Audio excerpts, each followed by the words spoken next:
आणि आता परत त्यांचा पेन शोधायची वेळ आलेली आहे की बाबा गेल्या 5 वर्षामध्ये सांगत होता हा पूल सुद्धा त्या ठिकाणी काँग्रेस राष्ट्रवादीच्या पूर्वीच्या सरकार मधला आहे ना.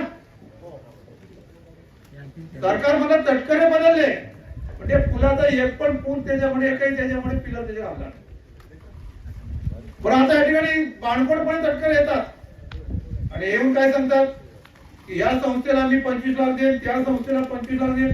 कधी सगळे त्यांची निवडणुकीची टर्म मुदत संपली आणि आचारसंहिता सुरू झाल्यानंतर तटकरेची पत्र सुरू झाली.